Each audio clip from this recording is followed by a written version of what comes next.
Distinguished guests, I already had the honor of welcoming you here earlier this evening. Since then, we've had a series of, I think, very interesting and inspiring expressions of Sri Lanka and also opportunities in Sri Lanka.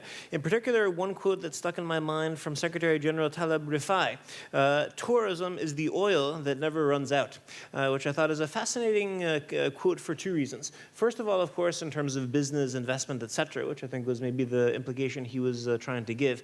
Secondly, in terms of another comment he made regarding the possibility for tourism to actually serve as a catalyst for peace, to also strengthen relations, and even in a world, unfortunately, today that is so victim to violence and instability in so many parts of the world. For me, I'd be fascinated to explore, what potential actually tourism has to actually serve as a catalyst and a beacon of peace in such a, unfortunately, troubled international situation. So I'm throwing that out there as one thought, just from the ICD point of view, that I think is interesting for the discussion. However, this discussion, I believe, was designed to really be an interactive opportunity for you to pose questions.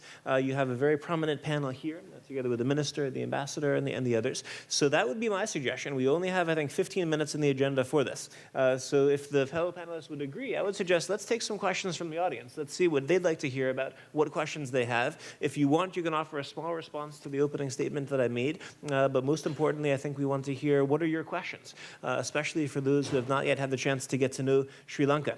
I believe we should have a wireless mic in the audience as well. So what I would suggest is if you could maybe raise your hand, and then we will come to you with the microphone. And then also what would be good is if you could briefly introduce yourself. Just tell us where you're from. I think it's always interesting for the panelists to see also the very international audience that we have. So please feel free to raise your hand if you have a comment, a question, and maybe we can group together a number of them and then give each member of the panel a chance to respond to whichever questions they feel most appropriate. So the floor is yours. Please use this opportunity to ask any questions that you would like.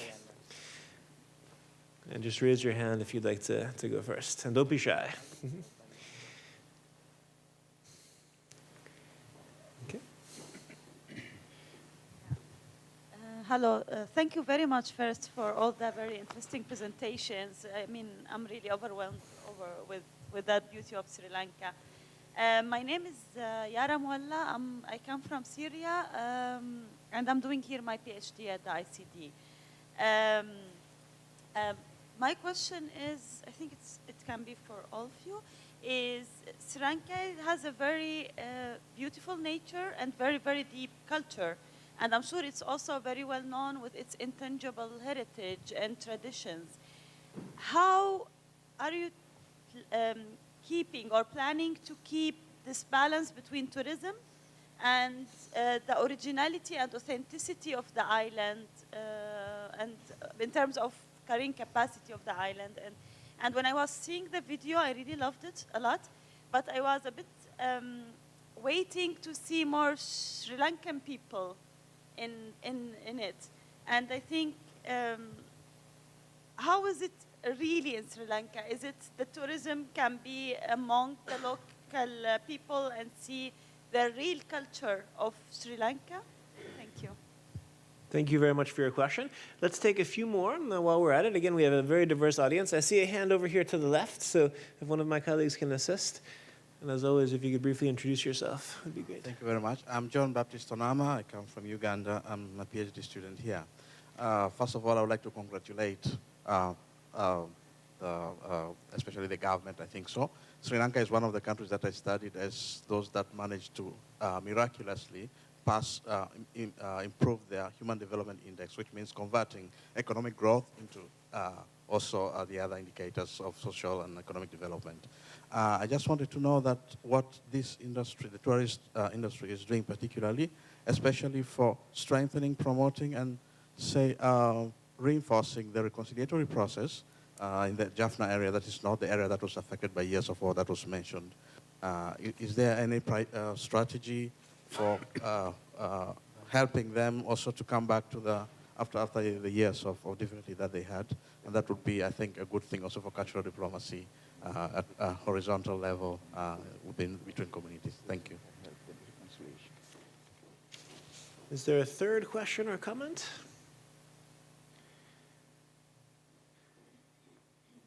Can't see so well with the projector light, so raise your hand. Ah, yes. I'm called Kisembo Asman from Uganda. As I was watching a video, I saw something like tea, and I happened to own a tea plantation in Uganda, but our prices are down now. I want to learn from you, what is the price now? Are you facing the problem like us in Uganda on the tea selling? Thank you. So in that case, is there a final question before we actually take here in the front row? We see two. Okay, so let's take them both, and then we can come back to the panel. Good evening. My name is Elizabeth Adekunle. Please, I want to ask a question about, we had a presentation here on Wednesday, like a complete package. That's a very beautiful presentation from the government. That's nice. But from the IT, from the airport and the security system, it was a bit more compact. So I wanted to ask, if I am a visitor and I love to visit, or I want to visit Sri Lanka, what's it like with your security, with the hotels?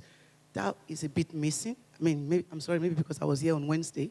So I'm thinking, do you have something like that, to attract guests, to come to Sri Lanka? Thank you.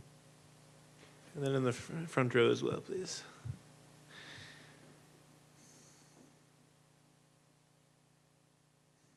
Hello, my name is Maria Crăciun. I come from Romania. My question takes tourism a bit further, and I want to know if actually, do you have some strategy for labor market? If you empower tourism so much, then are there opportunities, for example, young people that would move to Sri Lanka to work there? Thank you. I don't see any other jumping hands for the moment, so in that case, maybe let's come back to the panel. And I would say, without any kind of order or preference, please, if maybe each of the panelists could respond to those questions they feel most appropriate. Perhaps starting with the minister, maybe to my left first, and then we can go in any order that you'd like. So I will take the ladies' first question, and because if I'm going to answer, I'll probably start from that. So if I get the gist of your question, it's you asked, well, what's it really like. I distinctly heard the words "what's it really like" in the tourism sector. Or what is the thrust of your question, if I may ask you again? Yeah, actually, my question was, or the point that I was raising is, what are the policies in regard to safeguard the carrying capacity of the island in terms of the people? Which capacity, sorry? Carrying capacity. Carrying capacity. In terms of the people, cultural heritage, and intangible heritage, which is the most fragile thing amongst all. Yeah, no, we are. Thanks for the question. We are very concerned about our community and the people involved in tourism. So that is why we have a bottom-up approach to this whole idea of tourism. We are very conscious of the fact that the development has to benefit the people. And for example, I can give you one. You can Google this and see if you want. There was a hotel called Kandalam Hotel, which was built up in the early 1990s. And there was a lot of opposition to this hotel coming from the community. And one president actually stopped it for a short time because of the controversial nature of it. Because they thought it's going to damage the eco-environment. The people were against it. So what happened there was the company actually engaged the people. They had a definite plan to empower the people. And after 20 years now, this hotel called Kandalam has won so many awards, green awards. And also, it's one of the top highly rated eco hotels that protect the environment and the ecosystem. So we haven't had very, very bad cases of the tourist industry damaging the peoples and the communities. I know there were some articles written prior to the ITB in certain German magazines about land grabs and how the government is trying to kind of grab the lands of communities in the north and east which are affected by the conflict. I'd just like to mention that Sri Lanka came out of a conflict, a very vicious and violent conflict that probably cost more than the tangible cost of the economic loss. the intangible loss of life, of communities destroyed, of thousands of lives from both communities, the Tamil and the Sinhalese community being lost. So we are just coming up, we came out of that in 2009, and the international community and the West must understand the logic behind how we came out of it. So now we want to build the capacity, build the people involved in the tourist sector. And look, it's not easy. It's a very difficult thing to do, because there are so much of entrenched values that are built up within a conflict. So how does tourism go and promote poverty-stricken Tamil youth in the north? You know, when a Sinhala investor goes to the north, there's so much of resentment because of what happened in the past. So I feel that it is a slow process. It takes a long time for the wounds to heal, as any conflict-driven community or society would have to face that kind of situation. So we have to learn also, you know, and there are so many conflict resolution models available in the world. But also you have to understand that, you know, you can't apply the South African model to Sri Lanka. You can't apply the Irish model to Sri Lanka, because Sri Lanka is unique. So what we can do is look at some common factors in these conflict resolution models and allow these wounds to heal. Because I myself, you know, I'm a minister now, but I lost my father when I was 24 years old because of the conflict. He was a presidential candidate. He was assassinated. 4 hours, you know, I met him 4 hours before, and 4 hours later he's lying dead in the hospital. So just like me, there have been thousands of other children. So the pain that I have in my heart, it's never going to go away. So we can understand this. So how is tourism going to come into this? Obviously to empower lives. And like the chairman mentioned earlier, you know, we are promoting sustainable tourism, and we want to engage our partners and also have it. So I don't think, you know, for example, there was a huge controversy in Sri Lanka about casinos coming in, like the Las Vegas style casinos coming in. And the community itself rejected that. So it's an economic loss for Sri Lanka. I mean, when Mr. Kerry Packer comes into Sri Lanka, he's bringing close to $1 billion to our economy. But we are saying no to him. Why is that? Because we feel that in the long run, I mean, it's a very controversial decision to say no to a big investor like that. But we feel that the negative effects of that are greater than the positive effects. So I feel that these are values and systems inbuilt into a system, and you know, the best practices that the West adapts is actually the best practices of the whole world. You know, because there are certain common threads, good governance, transparency, accountability, that are not only to the Western world, that also the Western, Eastern companies practice. So these are things that we want and we promote. So I feel communities will benefit from that. And I think Sri Lanka, as an island nation, we have to learn, we have to heal, and we have to grow. And in that growth, all communities must be benefited, and inclusive development is the priority of the Sri Lankan government. Thank you very much, Your Excellency, for those reflections. I'd like to actually come to the ambassador now, if you could maybe offer some responses to those questions that you also would like to. I think some of the questions about reconciliation and that, you know, how you can engage youths particularly in the north and east through tourism for the gainful employment. May I invite our Tourism Promotion Bureau chairman to say something on that, you know, to how this national reconciliation and gainful employment for the youths in the tourism sector. Thank you, Your Excellency. See, when it comes to reconciliation, when you take the youth, especially, today's youth are very, very focused towards tangible results, and they believe in financial rewards.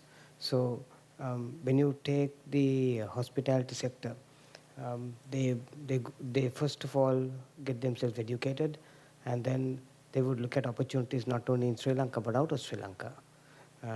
So you have a lot of people who tend to go and work in Dubai and the Middle East, and then subsequently they would come back. In my view, this whole area of reconciliation within the country is structured around certain age groups. The youngsters live in absolute harmony because the challenges that the world is throwing are so strong. They don't believe in what community that they come from. They just want to go get on with life and move on. It's only that the elderly group and maybe the outside world who's looking at this whole area of what group that you're coming from. That's my view of this whole process of reconciliation. You have to also understand that our unemployment levels are just 4%. 4%. And in a country when you have an unemployment level which is 4%, you're basically saying there's no people. So what happens is that, 4% of the people, essentially they don't work anyway. So now the people who are there are striving hard in terms of saying, how do I move up the corporate ladder? So if you take the age group of between, say, 18 and 35, they are much more interested about getting ahead with life than looking at this whole area of peace and reconciliation. They work very closely with every single minority, with every single ethnic group. It is only the outside world that puts this pressure, in my view, of this whole area of reconciliation and peace. Second point I'd just like to share with you on the area of tea before I hand the mic over to His Excellency is, we don't have a problem with tea. In the we produce about 300 million kilograms of tea. I sit on the tea board promotional team. The whole 300 million kilograms, 99.9% is exported. The Kyoto Protocol just graded our tea to be the most ethically clean tea and the world's finest tea for ethical sourcing, starting from the leaf right up to the cup. So what happens is that while most of the teas are fetching a price of between $1 and $2.50, our tea is fetched between $4 and $6. So we earn about almost $1.5 billion on tea. So in that context, so I don't see any problem which is there. But on the demand cycle, we have a problem with Russia, which is 35% of our consumption coming from there. And as you know, the ruble is crashing, and it hovers around from 34 to now 72. So that there is an issue. But again, once again, there is no problem with regard to demand and supply, because demand exceeds supply when it comes to best quality tea. So thank you, sir, for that question. Sir, Mark, may I give this opportunity to our Chairman of the Tourism Development Authority, because national reconciliation and youth employment or unemployment and the labor market also involved in the Tourism Development Authority also. May I invite Mr. Withana to say something? Tourism and a great link with the youth. But if you look at the tourism sector, it is not direct, indirect. The tourism is not only hotels. There's so much areas on tourism. Whether you talk about adventure tourism, whether you take ecotourism, whether you take the cultural tourism, whether you talk about the wildlife, you name it. So there are a lot of opportunities for so many people. And the whole diversified, the whole tourism is been the whole island. So if you look at our tourism in various parts, there's a benefits for the people and the youth in that area is given. So we do have training programs. We have hotel schools built up in Colombo, and we have about 8 schools in the island. We train those people. Not only management, not top management, we train people to suit the industry. It can be craft labor, it can be people can be cooks, the waiters, the room boy, the receptionist. And we get them to train in the school, the vicinity of the school, the hotel, they go for in-service training. And those people absorb them, the good people absorb them, they keep on working. So there's the opportunities of the youth in this industry is quite high. So whether we are in Jaffna, the same thing. But we have a sustainable development in Jaffna. We have hotels built to suit that area with the investors coming through. We have opportunities for that. We train those people for those jobs. You take the East Coast, one of the most beautiful beaches in this country, take them the from Kuchiveli down Trincomalee, Pasikuda, that stretch, if you see the map on that area. And it is a predominantly Tamil community lives on that, and the Muslim. And those jobs are given to most of the people. And we train those people. We have what you call a training program, a community development program for them, those children. And we educate, we have English class. Obviously, tourism, we go with basic language English. Top of that, we teach people various languages because we are tourism. We get people from China, various other parts of the world. And we do those things. And again, the youth who get into that. As I said, tourism is not only hotel, the youth employment, not only hotel, the various aspects, various areas people can get in. So it's just so much opportunities for those people. And beyond that, how you do the chain, supply chain, the supply to the hotel, various things. It can be a tailoring, it can be a production, various things. Food, various, and there's quite opportunities in this industry. So certainly, sustainability is an important factor to grow this sort of a thing. And we need to protect that, and we have to see that. As I again said, that the trust is very important, the community and the hotel. Thank you. Would you like to say maybe some closing remarks, Your Excellency, or before we conclude? No, that I think I will just touch it down that, one person asked about security at the airport and the hotels. Sri Lanka, we were suffering from the security, the terrorism particularly, for last 30 years. But that was ended up in March 2009. Thereafter, Sri Lanka had absolute peace. So no terrorist incident being reported in our country thereafter, during the last 5 years. So that, to our roads are now open, there's no barriers, there's no checkpoints, so that, the people can travel any part of the country. There's no restrictions, so we have absolute peace.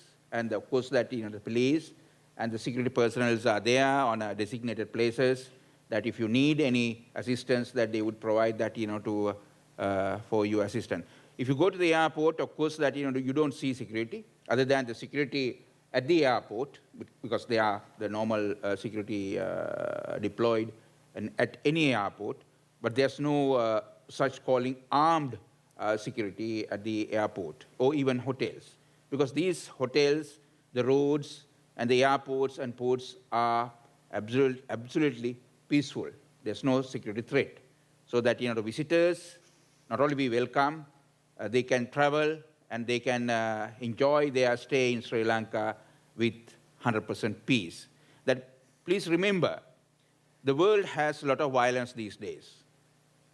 So having said that, having noticed that, but Sri Lanka has absolute peace for that, for the particularly not only the natives, the Sri Lankans, but also to our visitors to enjoy their stay in Sri Lanka with peace and tranquility. Thank you. Can I say something, sir? See, I just want to make 2-3 points. One is, see, you have to understand the context. Since it's more of an intellectual discussion, you've got to understand the context of looking at Sri Lanka. See, for example, if you take pre-8th of January 2015 versus post-8th of January 2015, you're talking about virtually two different types of administration and culture and policies that exist. See, the media that you would see and one has got exposed to, I'm a UN official, I sit on the UN international roster. At that time, the media that came out was to do with regime, with regard to family structures. But if you're looking at post, you're looking at democratic process of working. The people has given a mandate with regard to the choice of people, and the administration that works right now, people like us who sit on tourism ministry, is looking at governance, transparency, freedom of speech, and democracy. So you're talking about a country which is absolutely new. You know, so right now, if you look at media, look at the media from that context, and then you will see that the country is actually one island and 1,000 treasures. That's the way I would see it. The second point I like to share with you is that Sri Lanka's overall tourism industry, in 1983, we had about 337,000 tourists coming into Sri Lanka when Cambodia had 200,000 tourists.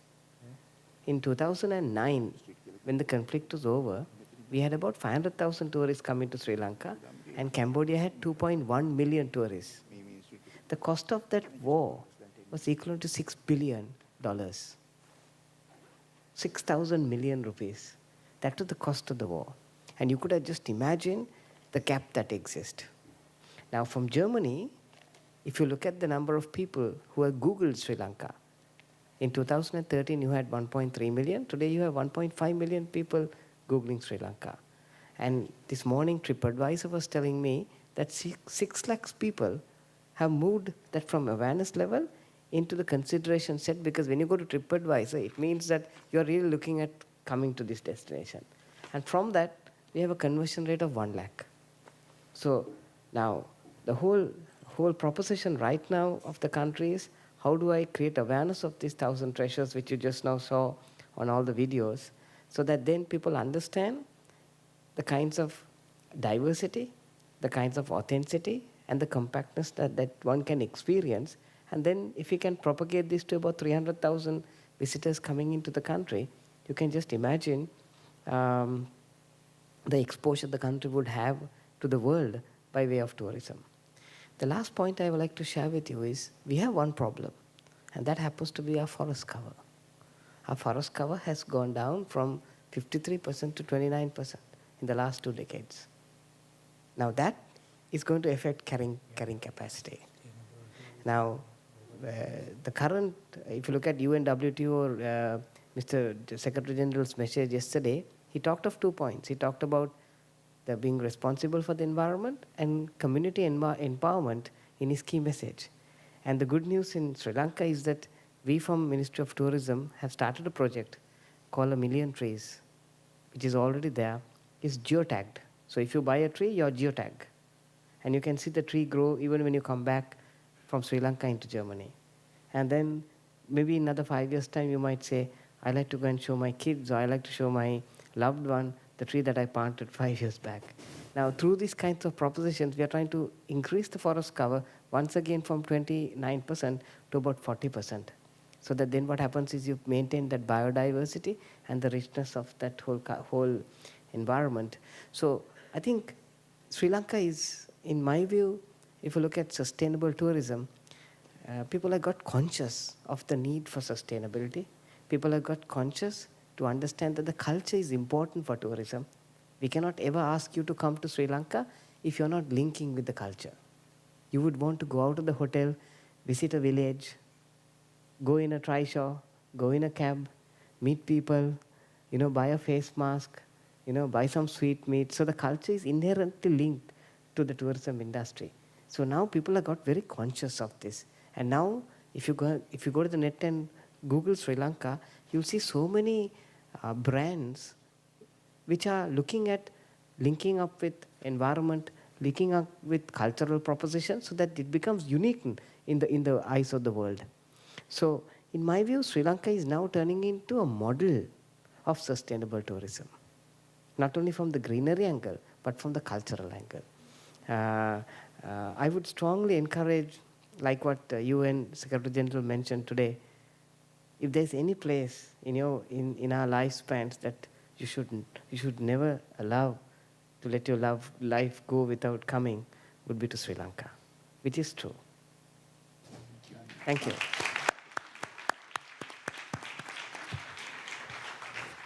Thank you very much to all of the panelists. And I would just like to say from the Institute for Culture Diplomacy, I think our hope for the future is that, as the Secretary General himself said, that the tourism may continue to serve as an oil that never runs out. And hopefully much of this oil will be running towards Sri Lanka. And in the process, hopefully we can strengthen relations that can actually empower not only citizens at the level of Sri Lanka, but around the world. We really believe that the future of culture diplomacy will be much more about listening than speaking. which is also why, as we express our gratitude to these panelists, what we have to look forward to now is, I think, listening to actually even more of the culture of Sri Lanka. So we look forward to the next part of the evening. But before we transition to that, if we could please once again express our sincere gratitude to the ambassador, to the embassy, to the Ministry of Tourism, and all of the participants of the panel discussion. Thank you very much.